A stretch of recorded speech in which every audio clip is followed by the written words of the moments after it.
Books दंत कथाएं सोने का हंस बुक्स। वाराणसी में कभी एक कर्तव्यनिष्ठ व शीलवान गृहस्थ रहा करता था।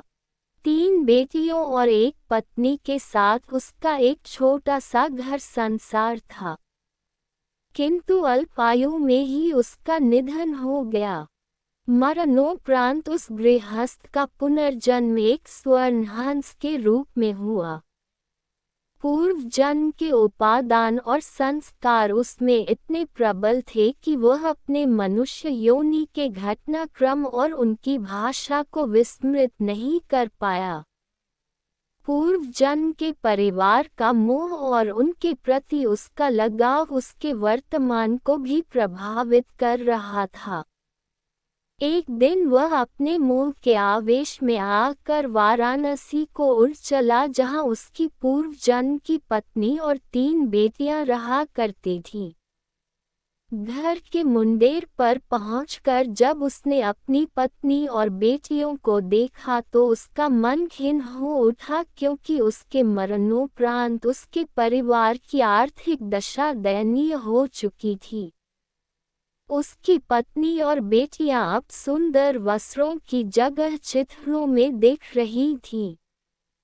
वैभव के सारे सामान भी वहां से तिरोहित हो चुके थे।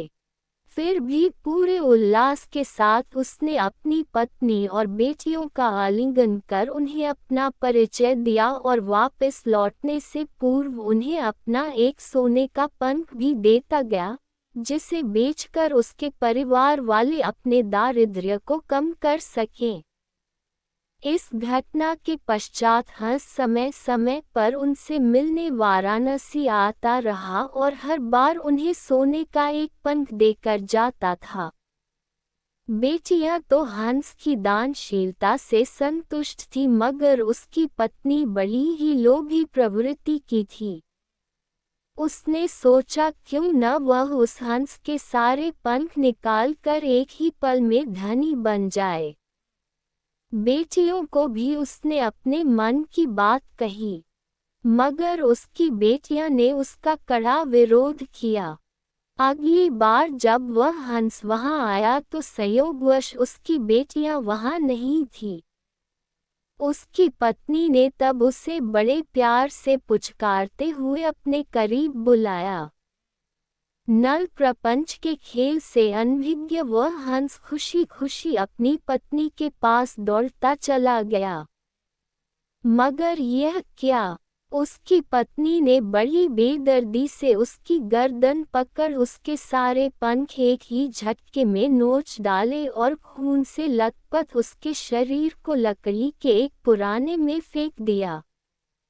फिर जब वह उन सोने के पंखों को समेटना चाह रही थी तो उसके हाथों सिर्फ साधारण पंख ही लग सके, क्योंकि उस हंस के पंख उसकी इच्छा के प्रतिकूल नोचे जाने पर साधारण हंस के समान हो जाते थे।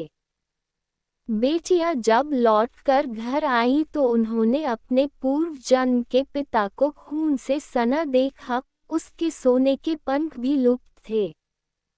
उन्होंने सारी बात समझ ली और तत्काल ही हंस की भरपूर सेवा शुश्रूषा कर कुछ ही दिनों में उसे स्वस्थ कर दिया। स्वभावत उसके पंख फिर से आने लगे, मगर अब वे सोने के नहीं थे। जब हंस के पंख इतने निकल गए कि वह उड़ने के लिए समर्थ हो गया, तब वह उस घर से उड़ गया और कभी भी वाराणसी में दोबारा दिखाई नहीं पड़ा।